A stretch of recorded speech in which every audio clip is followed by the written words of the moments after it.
Well, I think we're ready to start. Thanks for joining us on our some of our annual conversations with Curt. These are designed to communicate with the community.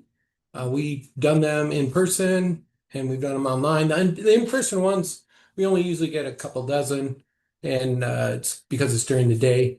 And then so we went to online and we get a lot more participation. People can pass the YouTube link around and it can be seen by hundreds. So that's why we do it. And we get questions from the community, from our staff, those businesses, anybody that wants to know something. And I do my best to answer them. We already have like 9 questions I'm supposed to answer, and they are toughies.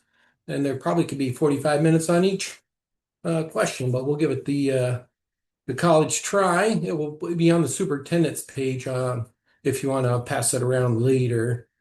As you know, probably most of the audience knows we're about 32,000 students, 4,000 employees, in North Central Maricopa County, we go all the way from New River down to Bell, all the way out to the lake and over to 7th Street. So 362 square miles, I believe.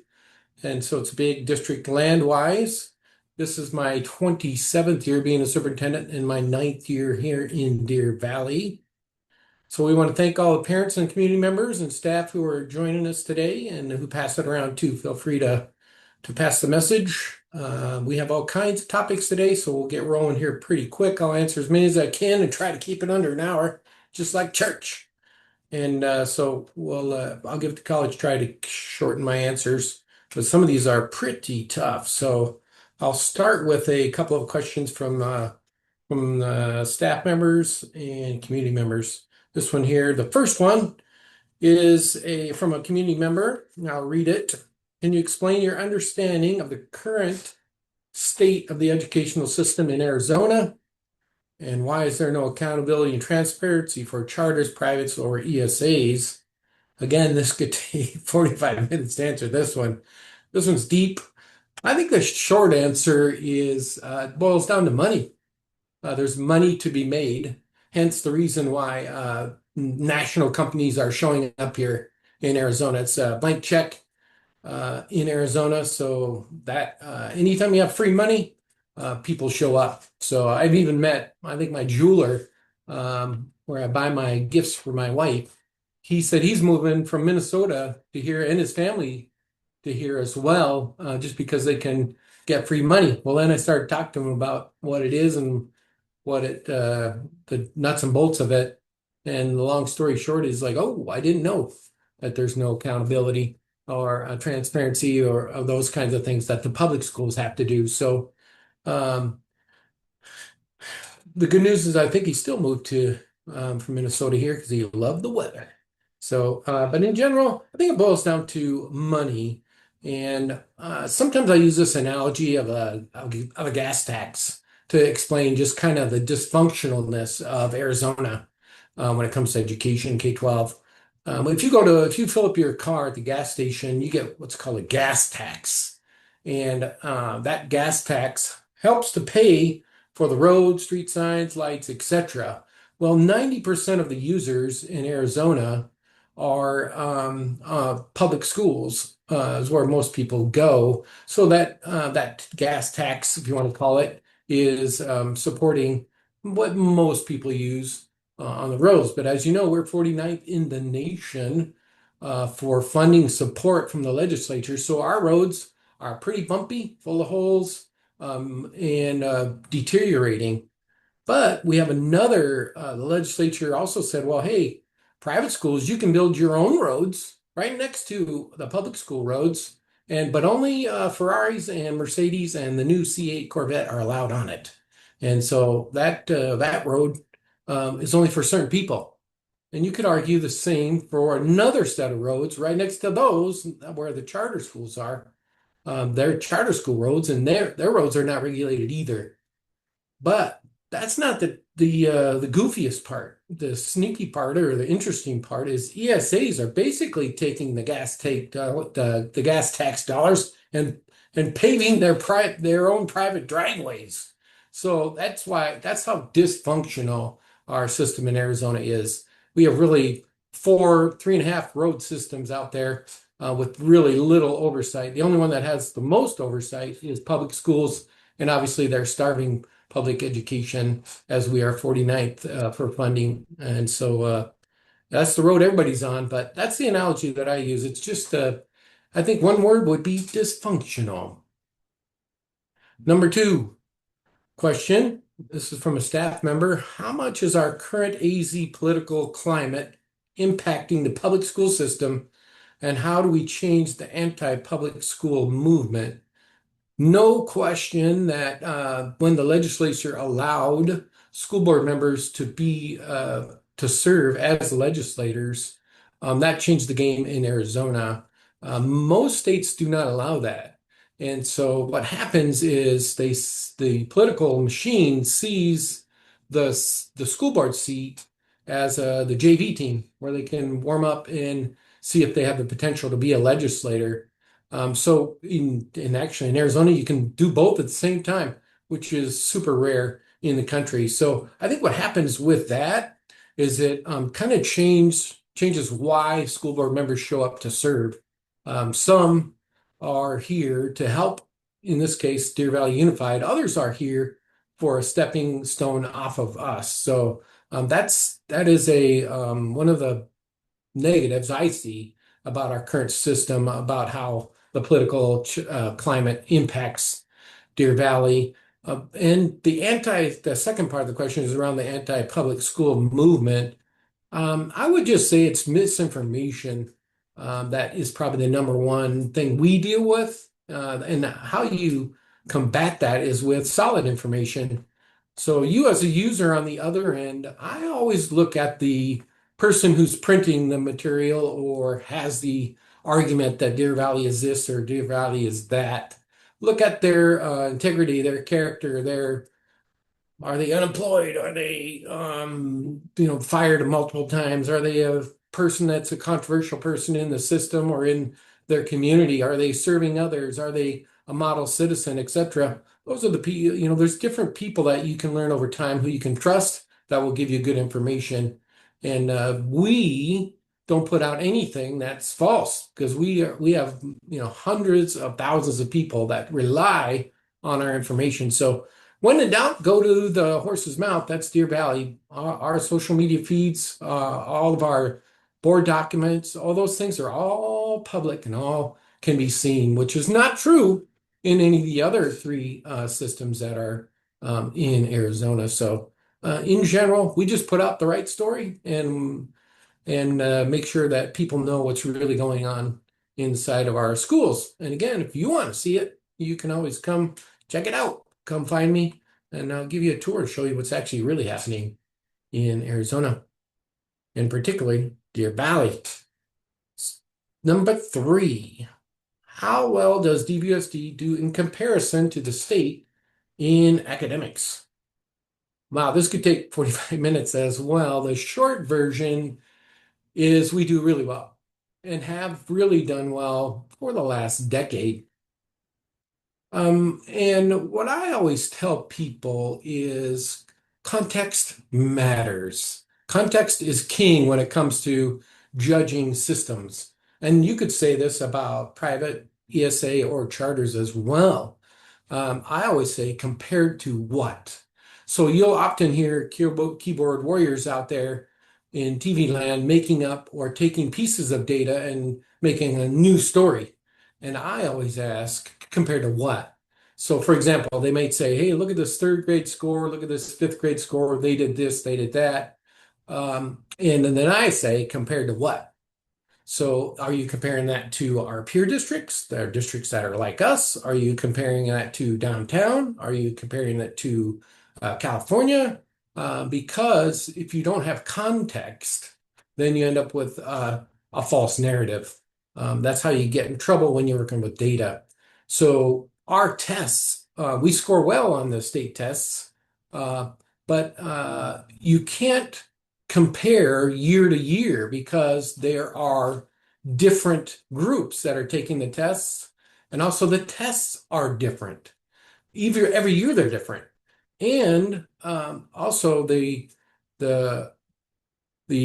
school board, the Department of Ed, the main school adjudication governing body over the state, they change the cut score every year.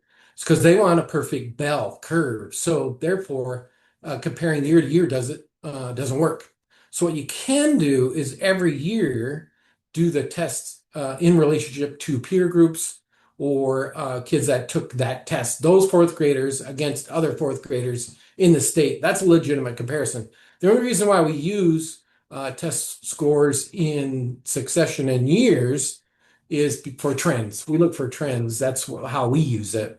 So there was really two parts in a test. One is proficiency, and the other is growth. Proficiency, if you look across nationally, proficiency is usually tied to socioeconomics, usually zip code. You can actually predict how students do anywhere in the country on a proficiency score based on their zip code. And so if you can tell me wherever you live, I can tell you how those kids do and should be doing nationally. So that score is important, but not that important. The most important one in my mind is growth. That's the one that shows your system is actually good. So you could argue easily, this would be true whether you're a charter school parent or a private school parent. Look for the growth scores because that shows if your student is actually gaining a year for a year's worth of work. That growth will tell you that. So that's what you're looking for. And Deer Valley has that in spades. So we do well up to the most important test in the machine is the ACT. And that is recognized nationally. And that test you can actually compare over time because that's a nationally normed criterion reference test. So that one is throughout the country. And what's interesting about the ACT, as Deer Valley scored really well again this year, that's the 11th grade test. The 37 states only let the kids that want to go to college take that test. So there are 13 states, and Arizona is one of them, that all the juniors take the test. So in general, the ACT score in general is an elite score. Those that are thinking about college, that are going out academically, pursuing more learning at a higher level. So when you score against the national average, then you are scoring well against those that choose to go on to college. Well, it turns out this last year, our 5 A-rated high schools, they scored well on the ACT. Our average score in ACT in Deer Valley was 19.5. And the national average of the elite students that are taking that test was 19.4. So we outperformed the nation on the ACT, which is the whole reason why, one of the main reasons you're in school is to learn and perform well when it comes crunch time, because obviously you want to graduate. And we have a graduation rate of close to 96%. So the question is, how well do we do? And I like the word in comparison to because context matters. And so Deer Valley does really well. And we're pretty proud of our machine that does so well. So, and again, all this information is available on dvosd.org/difference. Go learn about the Deer Valley difference on that webpage. Has all kinds of things and of stuff that our staff and students do. All right, looks like I'm rolling right on schedule. Number 4, what cuts were made following the most recent override failure? And what is at stake if this election fails again?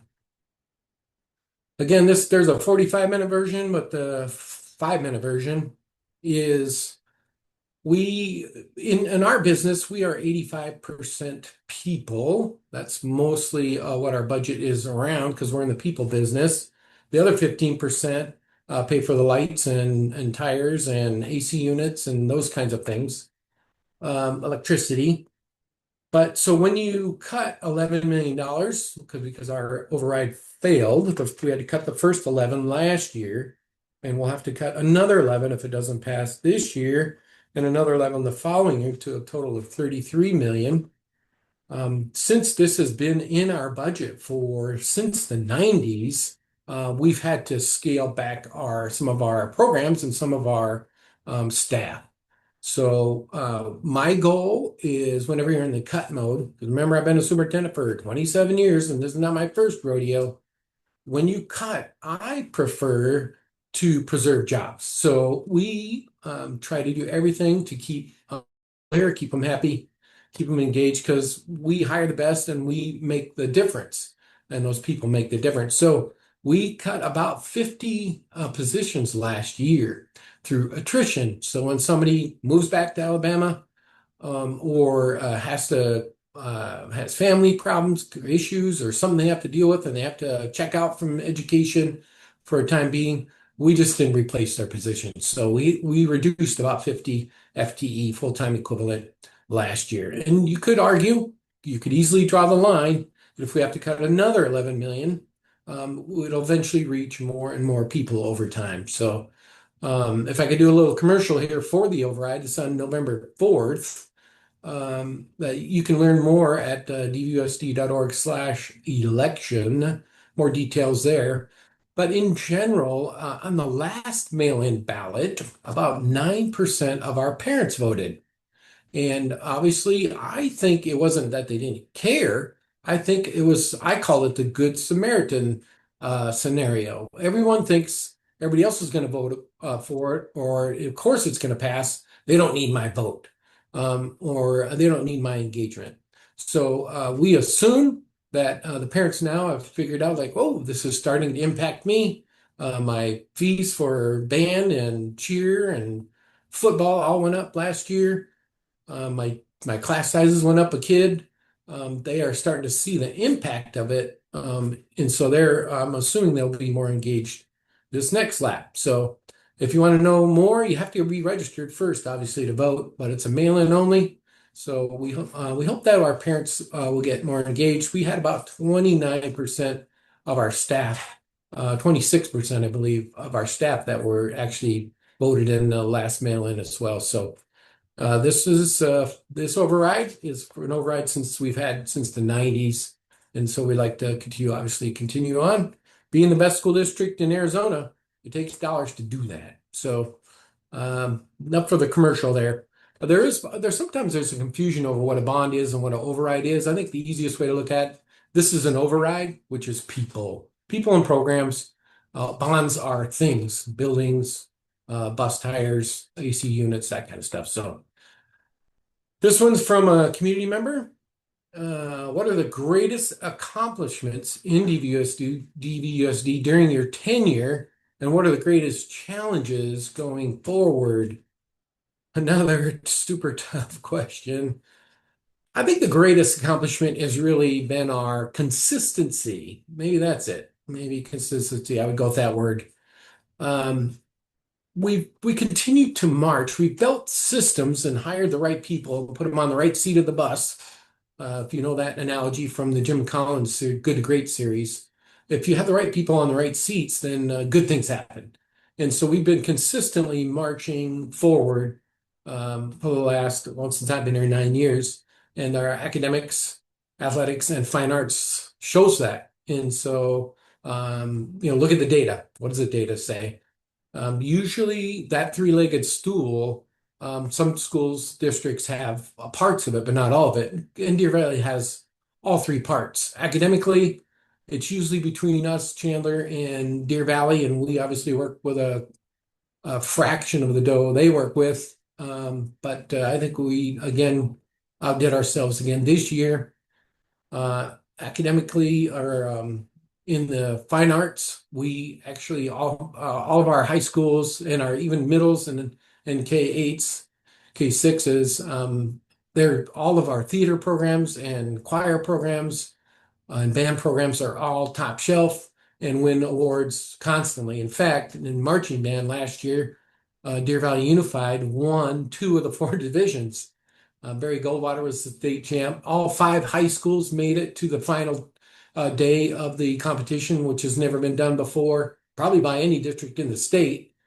And then obviously Mountain Ridge High School they won it as well, the large division. And I believe this is their third or their fourth in a row. So from the fine arts perspective, we're as good as anyone as well. And then in the athletics department, actually overall, we won about 70 state titles last year and about 70 titles the year before, about 50 the year before, 30 before. So we've had a crescendo of state titles in fine arts, academics, and athletics for the last 3 years in particular. And that seems to be continuing on that pace. So I think consistency is something we're pretty proud of. The challenges, obviously, the greatest challenge for us is as we are being starved by the state, as public schools in general are being starved, that makes it harder and harder to make that dragster go faster and faster with less fuel and less mechanics and less help. So, but thanks to our staff, we've been able to do it. So that we have a pretty amazing crew to be able to pull that off to make that dragster go faster every year. All right. That was less than 45 minutes, so that was good on that one. Next question. What are the responsibilities of a school board member in Arizona? This is actually like a three-part. What is their evolution of the role over time in America? And why are the local school board positions turning into training grounds for the legislature? Oh, yeah, I kind of answered the last part already. The first part was responsibilities. Um, I think there are really three main things that school boards are responsible for. And the first is monitoring the budget and making sure that the dollars are spent wisely. That's why you see everything approved at a board meeting, a public board meeting. Um, that's in our case, that's live streamed and all the documents that go with it. And five community members, which are called governing board members for public schools, they approve. They have to have three out of the five approve of that move left or right or up or down. And obviously, you don't see that in charter schools, private schools. They are not held accountable to the public for that.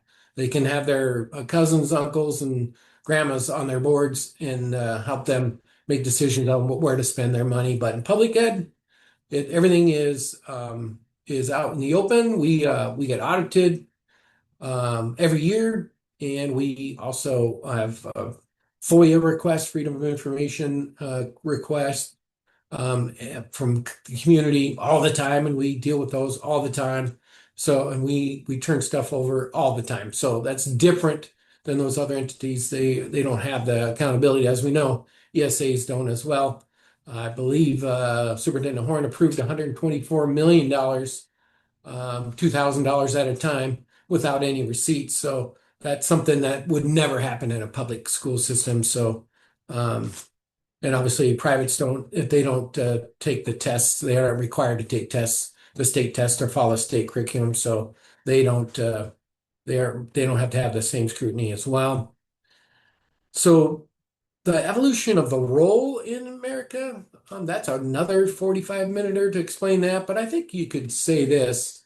I think the evolution of the board over time is really, it really started way back when there was a one-room schoolhouse 130, 140 years ago, where the board president, put wood in the fire, and the treasurer actually gave the one-room schoolhouse female teacher her check in maybe crops or time or actual money.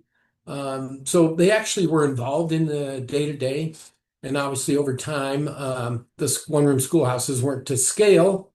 And so when they tried to scale it, then they started bringing farm kids together in the beginning of American evolution and putting in bigger groups, and then eventually came up with the concept of the schoolhouse, local school community, and then boards got a more active role in the oversight. So the one thing is they do is they monitor the budget. Probably the most important thing they do is hire the superintendent because the superintendent does the day-to-day operations. So that I argue that is the most important decision that they make. And if you look around in Arizona in general, actually the country, The average tenure for a superintendent is 3.5 years. In Arizona, it's probably less. So imagine if your company, in our case, 250, $270 million company gets a new boss every other year, every 2 years. What a mess that turns out to be. And that's true. That's what the research says. The longer the superintendent stays in the chair, the better chance your district will be moving forward. So that's another important thing they do is hire the superintendent. The last, probably another important variable is policy. They actually make the policy and design it on how the system will operate, how we're going to handle this, how we're going to handle that, and then from there, the superintendent and his team make the guidelines to pass the message down to different groups within the machine to make sure everybody's on the same page. So, three main things boards do: monitor budget, do policy, and then obviously hire the superintendent. Number 7. Why do the legislative districts have so much influence over Arizona voters? What are they and why do they exist? Boy, this is another, I could spend 20 minutes on this one as well. And I'm not a super duper expert on this. I've only been here, like I said, just under a decade. But somebody that would know the evolution of it probably would be the parties, the Democratic and Republican parties. I'm assuming a couple of things. One is, I think now that I've been here a decade and I've been in multiple states and kind of seen how it works here. And I think part of the evolution was the amount of people that move here. I always joke that no one's from here. And what it does is your home or your community back home, you feel tied to. So if you come here for the sunshine, or which a lot of people do, we're one of the fastest growing counties in America. Maricopa County is. So if you're not from here, how do you get plugged in fast? Well, you need somebody to give you advice on vote for this or vote for that, because obviously your impact in your town or in your area or in Maricopa County is through the vote. So I think legislative districts were formed to inform uh, groups in their party or groups that might be interested in their philosophical positions. So the D's and the R's I'm assuming formed these related to zones maybe that are socially and economically similar, divided them up around the state to put some structure around it. And so you see some evolution over that. I think the number one reason, though, that they have so much influence is because a lot of people are not from here and are not engaged with their quote unquote community. They're not like if they're from, Michigan or Montana, or Nebraska, they call that home, but this is how they get engaged here in Arizona. That's my guess, but that's my professional guess of why they were formed and why they exist. It's to wield power in this system because most of the Sunshine States all across the country a lot of the folks are coming from the north, especially later on in life. So, and that's what the data says. So that's my best guess. I would, if you want to know really the real answer, that might have a little more history to it. You might find an old timer that's been around here for the last 50, 60 years, and they could probably tell you what it is. But that's my guess. This one's from a parent at Stetson Hills, and it's also an employee, I guess. And the question is really around how can I best reach the district transportation department and express concerns over bus stop or a school drop-off safety. What I do or what I tell other people to do is go to the Deer Valley website, dvsd.org. You can find, I think there's a menu that says transportation. It's it's under the letter T. Find the transportation website, click on the transportation director's a picture. I think I actually went there not too long ago and it works. designed, especially if you're inside the machine. It puts his email on there, and then I would recommend either CCing, carbon copying his boss, Heather Mock, or myself. That'd be fine too. If you are having trouble making a connection. In their defense, I know they are short drivers every day, so we have mechanics, people that clean the buses, people that work on the buses. They are also driving to get kids home every day. So the window to respond to situations is pretty short. So keep trying, don't give up, and try the avenue there. That's what I would do to find to get some feedback on your concerns about a particular stop.